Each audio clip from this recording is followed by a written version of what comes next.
오늘 말씀의 제목은 영혼의 집, Soul House. 여러분, 오늘 동영상에서 애덤 브라운을 만나게 되었습니다. 주보에 보면은 한 청년이 인도 여행 중 거리에서 구걸하던 한 소년에게 물었어요. 온 세상을 통틀어서 뭐든 가질 수 있다면 넌 뭘 제일 갖고 싶니? 그러니까 그 아이들이 뭐라고 하는지 아세요? 연필이요, 연필. 연필이 정말 갖고 싶어요. 청년은 가방에서 노란색 연필을 꺼내 소년에게 건넸습니다. 연필을 받고 아이의 얼굴은 환하게 빛났어요. 소년은 다른 아이들의 손에 쥐어져 있던 연필을 보았을 겁니다. 그리고 연필을 통해 나오는 글자를 보았을 겁니다. 우리에게 연필은 그저 책상에 굴러다니는 흔한 필기 도구일 뿐이지만 소년에게 연필은 가능성으로 향하는 문이었습니다. 소년에게 연필을 건넨 청년은 애덤 브라운이었어요. 여행에서 돌아온 그는 자신에게 주어진 화려한 미래를 포기하고 더 많은 아이들의 손에 연필을 쥐어주기 위해서 $25를 가지고 새로운 일을 시작했던 거죠. 그래서 모금운동을 하고 그러한 참신한 프로젝트를 통해서 많은 사람들이 돕기 시작했어요. 그래서 라오스의 첫 번째 학교를 시작으로 90시간마다 하나씩 새로운 학교를 짓고 있었습니다. 그리고 2014년에는 유엔 올해의 교육기관상을 수상했었어요. 애덤 브라운이 소년에게 건넨 연필 하나가 전 세계 295개의 학교에서 3만 명이 아이들의 미래를 바꿔 놓았다는 것이죠. 그리고 이제 그 아이들이 세상의 미래를 바꾸겠지요? 이 엄청난 일도 연필 하나로 시작했다는 것입니다. 한 걸음만 떼면 그 다음은 첫 걸음보다 쉬워져요. 우리가 사람을 전도하는 것도 마찬가지입니다. 한 명만 하면 2명, 3명부터는 쉬워져요. 그런데 그 한 명이 참 어렵잖아요. 곧 함께하는 사람을 만나게 되고 그들과 함께 하다 보면 어느새 행복한 나를 만날 수 있다는 것이죠. 이것이 애덤 브라운이 말하는 열정을 현실로 만드는 방법이었습니다. 우리는 오늘 무엇을 외치고 무엇을 듣고 이번 한 주간도 어떻게 살 것인가를 우리가 한번 생각해 보면서 오늘 말씀은 상고했으면 좋겠습니다. 연필 하나로 가슴 뛰는 세계를 만나다 라는 체험의 책을 그 브라운은 쓰게 됐었죠. 수많은 아이들의 미래를 바꿔줬다는 것, 이게 바로 기독교인들이 할 일 아니겠어요? 이렇게 하는 인생이 영혼의 집을 짓는 것입니다. 바로 오늘 말한 영혼의 집을 어떻게 질 것인가. 그런데 오늘 말씀의 카펜터, 목수였던 예수님은 인생을 아키텍처, 집 짓는 것으로 비유했어요. 인생은 집을 짓는 것과 같다 이것이에요. 여러분들은 어떤 집을 지금 짓고 있습니까? 그 영혼의 집을 어떻게 지을까요? 오늘 말씀에서 보면 우리는 더 깊은 것을 알 수가 있습니다. 영혼의 집을 저는 영혼의 프레임이라고 말하고 싶어요. 그 틀. 그래서 영혼은 그 집의 틀대로 만들어집니다. 마치 붕어빵의 기계의 틀대로 붕어빵이 찍히듯이 영혼은 우리들의 인생이라는 틀대로 찍혀서 하나님 나라에 태어난다니까요. 그냥 우리가 형식적으로 개념적으로 내가 주를 믿으면 하나님 나라에 들어간다. 물론 100% 맞는 기독교 교리입니다. 그러나 그것이 전부 다일까요? 믿음이라는 것이 그 생각 하나로 끝나는 것일까요? 믿음이란 것은 내가 오늘 인생을 살면서 100년, 80년, 90년 인생의 집을 지어가는 것입니다. 할렐루야. 여러분 21절에 그렇다면 예수님께서는 뭐라고 이야기했을까요? 잘 보세요. 누가 천국에 간다고 했을까요? 우리 21절을 한번 볼까요? 나더러 주여 주여 하는 자마다 천국에 들어갈 것이 아니요 다만 하늘에 계신 내 아버지의 뜻대로 행하는 자라야 들어가리라 했습니다. 우리는 하나님의 뜻대로 지금 목적지를 가고 있습니까? 행하고 있습니까?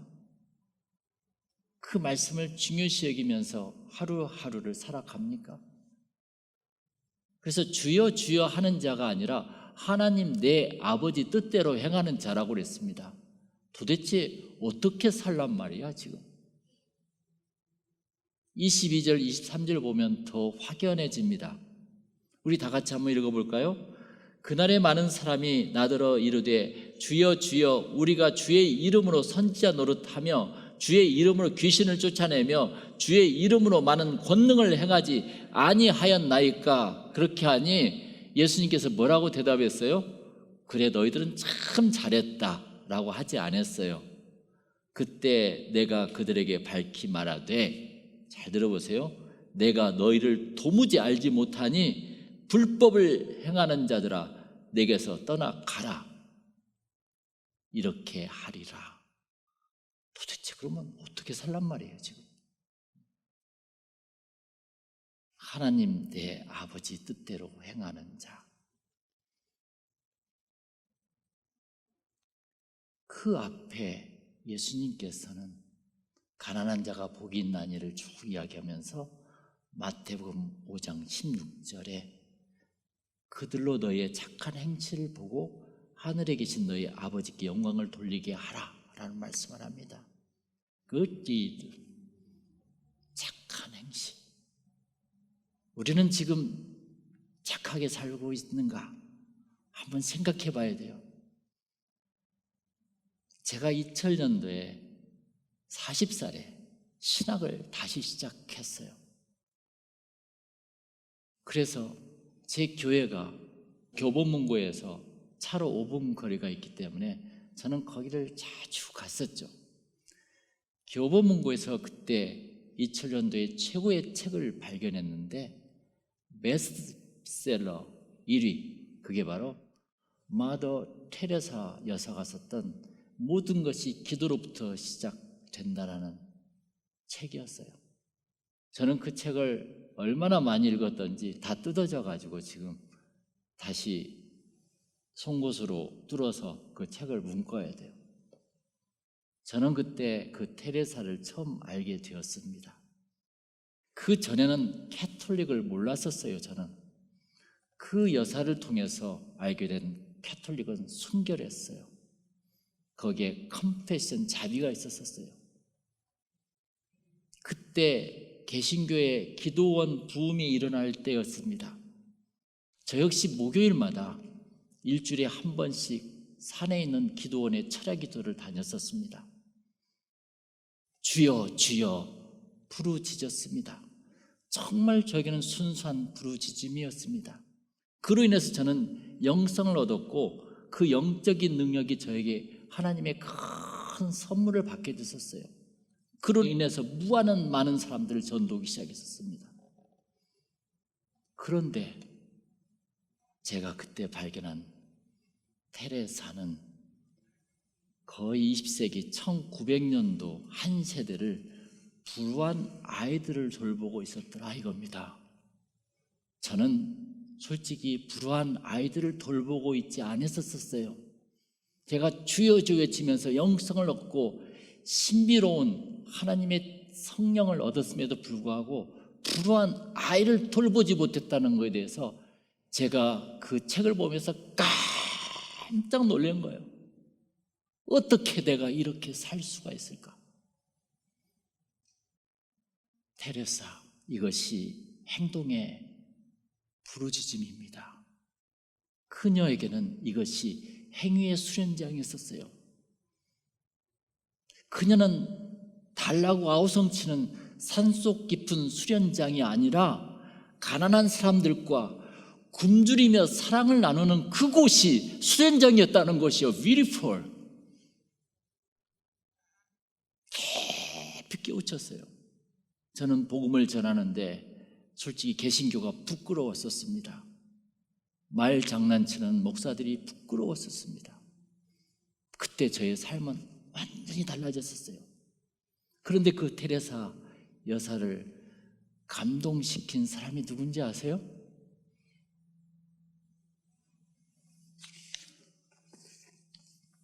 이 책도 그 2000년도에 그때 산 책이에요. 행복한 미소, 아름다운 영혼. 제가 한번 읽어드릴게요. 테레사 여사가 이렇게 썼어요. 여러분에게 이야기 한 토막을 해드리겠습니다. 어느 날 밤 한 남자가 우리 숙소를 찾아왔었어요.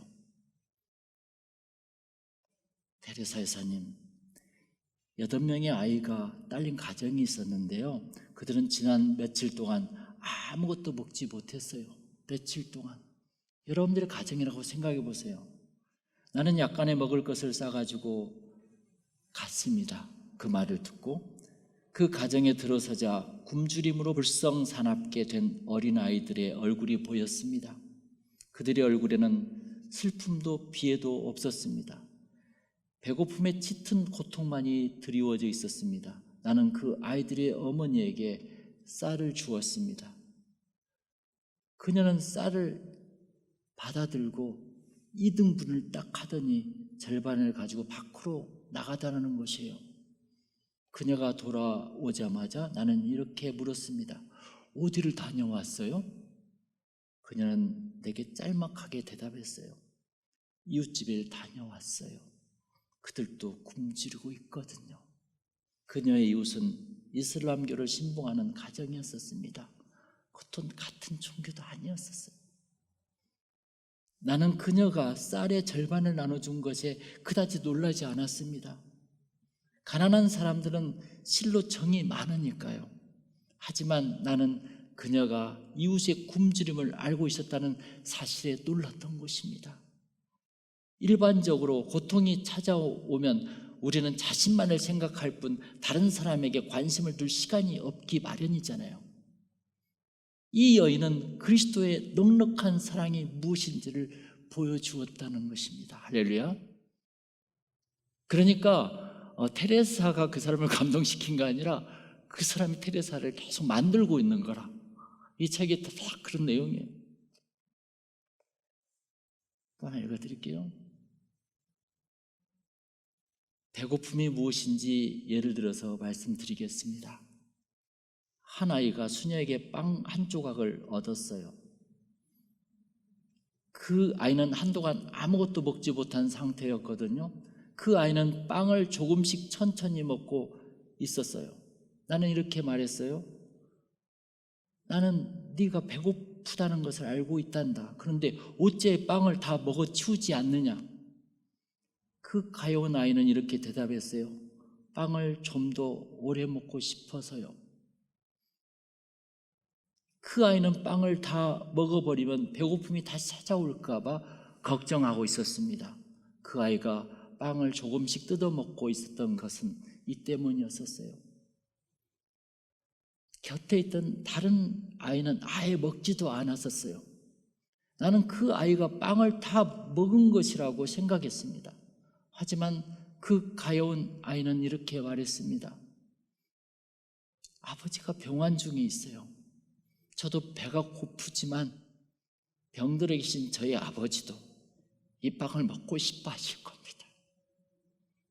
그 착한 아이는 빵 한 조각 먹는 기쁨을 아버지에게 드리기 위해 음식을 먹지 않고 가져갈 참이었어요.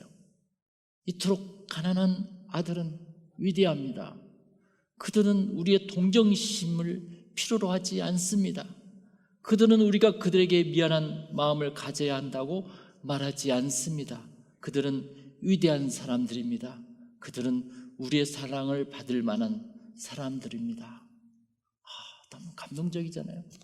이런 내용의 글들이 수없이 그때 교보문고 바닥에 앉아서 책을 보면서 내 자신을 성찰하기 시작했었어요. 가난한 사람은 참으로 복이 있어요. 그래서 예수님께서 가난한 자는 복이 있나니 천국이 저의 것이며 라고 말씀했습니다. 그것은 누가복음 평지설교에서 이야기했죠. 가난이 교육이에요.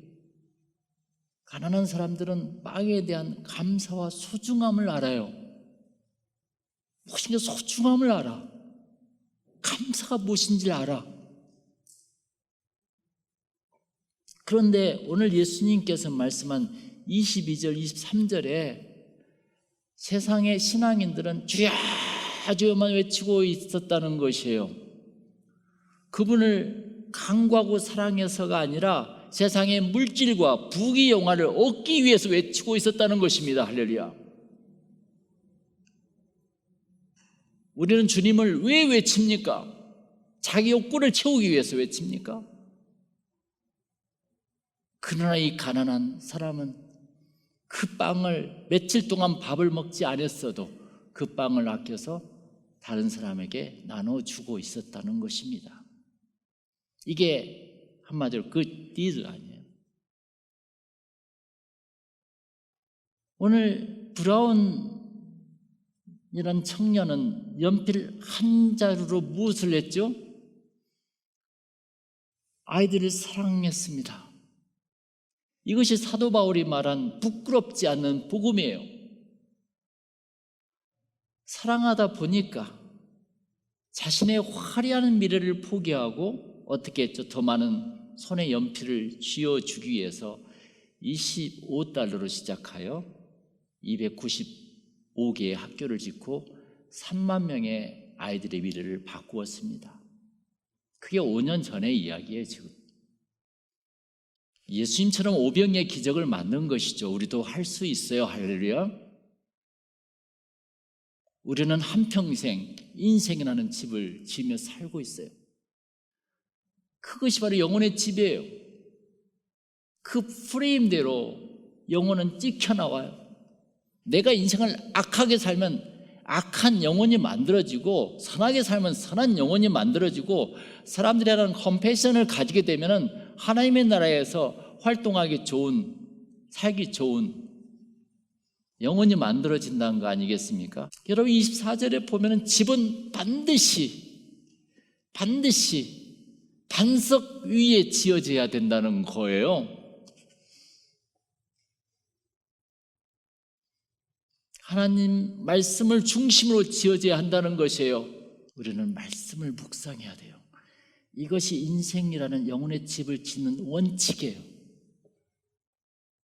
브루프린트라고 할까요? 아니면 프린서프라고 할까요? 말씀을 기초로 한 인생의 집은 홍수와 태풍에도 무너짐이 없다고 오늘 말씀에 나와 있어요. 그러므로 누구든지 나의 이 말을 듣고 행하는 자는 그 집을 반석 위에 지은 지혜로운 사람 같으리니 24절에 25절에 비가 내리고 창수가 나고 바람이 불어 그 집에 부딪히되 무너지지 아니하나니 이는 주추를 반석 위에 놓은 까닭이요. 그런데 사람들은 자기 철학, 자기 욕망 위에 집을 짓더라 이거라. 거기 하나님의 말씀으로 덧칠을 하더라 이거야. 화려하게 꾸미더라 이거라. 그것을 지금 예수님께서 말씀하고 계시는 거예요. 지금 너희들이 주여 주여 그렇게 한다고 천국 가는 줄 아니? 너희들이 네 욕망대로 네 철학대로 네 인생을 다 살면서 맨날 교회 와서 주여 주여 한다 해서 네 인생이 반석 위에 지어졌다고 말할 수가 있니? 지금 그걸 물어보고 있는 거라. 지금 우리들에게 산상수훈의 마지막 마무리 말씀에서. 여러분 모래 위에 지은 집 알죠? 아마 모래 위에 지은 집이 딱 나왔을 때 피러 베드로가 이 말을 딱 듣고 가장 감동했을 거예요. 그 사람은 어부였거든요. 어렸을 때 바닷가에 살았기 때문에 아마 모래로 집을 많이 접었을 거예요. 그리고 파도가 쫙 밀려가면 다 없어지고, 그때 모래 위에 지은 집, 언젠가 무너진다 이거예요. 할렐루야. 그 집은 자신만이 사는 것이 아니에요, 사실 우리는. 그런데 모래 위에 지은 집은 겉모습은 참 화려한데 염려와 스트레스가 많은 집이라. 지금 이 집이라는 것이 이런 집을 말한 게 아니에요. 내 인생을 말하고 있는 거예요, 지금 예수님께서는. 알겠어요? 내 인생의 그 영혼 집인데 그게 나는 영혼의 집으로 해석하고 있는 거예요, 지금. 내 프레임대로 영혼이 만들어진다는 거예요. 그래서. 그런데 내가 만든 영혼의 집은 보니까 자신만이 사는 것이 아니라 사랑하는 남편도 살고 아내도 살고 자녀들도 살고 하물며 집에 묵어가는 친구 친척도 자더라 이거야 와서. 그리고 하숙생까지 존재하니까 얼마나 잘 지어져야 되겠어요. 사람은 원칙과 분명한 인생의 목적을 가지고 살아가야 된다는 것이죠. 원칙이 없는 사람은 짓다가 부도가 납니다, 반드시. 그리고 맨날 뜯어 고쳐야 돼, 집을. 힘들어. 그러니까 우리는 많은 사람들을 만납니다. 많은 인생의 집을 체험한다는 것이죠. 주위 사람이 영혼의 집이에요. 한번 보세요. 옆 사람이 다 그게 영혼의 집이에요. 만나면 참으로 편하고 기쁨 있는 사람이 있는가 하면 만나면 힘들고 지루한 사람이 있어요. 모래 위에 지은 인생의 집이죠. 사람은 그 모래 위에 집을 지은 사람은 피해가요. 그 집에 들어가면 언제 병들지, 언제 죽을지 모르기 때문에. 사랑의 집, 하나님의 말씀으로 지면 크리스찬의 향기가 납니다. 할렐루야. 그 집에 짐승들도 잘 되고 꽃과 나무도 잘 되고, 그런 사람은 또 만나고 싶어하는 사람들이에요. 할렐루야. 한마디로 반석 위에 지은 집은 하나님을 중심하는 인생이고, 모래 위에 지은 집은 자기를 중심하는 삶이에요. 네?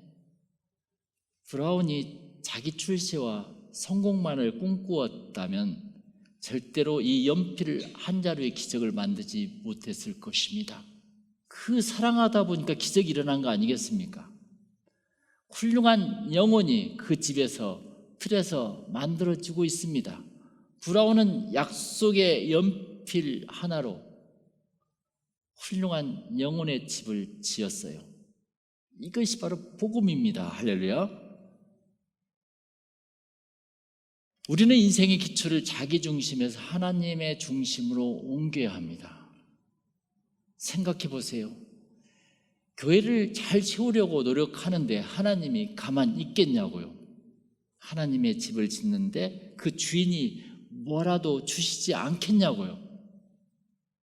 하나님의 영광을 위했을 때 인생이 바뀌고 기적이 일어난다는 것입니다. 애덤 브라운처럼 가난한 아이들을 위해서 집을 지어줄 때, 학교를 지어줄 때 큰 기적이 일어나요. 반석 위에 지은 집은 훌륭한 영혼의 집입니다. 사람은 누구나 다 인생의 마지막 때가 옵니다. 육체는 무너지고 영혼은 하나님 나라에 영원히 존재합니다. 하나님은 우리들에게 한평생 집을 짓게 해주셨어요. 그것이 바로 영혼의 집인데, 여러분들은 몇 년째 짓고 있습니까? 그리고 몇 년째 뜯고 있습니까? 그리고 몇 년째 리모델하고 있습니까? 집을 잘 지으면 그 집에서 나의 영혼이 훌륭하게 만들어집니다. 영혼은 우리들의 행위대로 만들어집니다. 할렐루야. 오늘 우리는 어떤 집을 짓고 있는가 한번 생각하면서 오늘 말씀을 마무리할까 합니다. 다 같이 기도하겠습니다.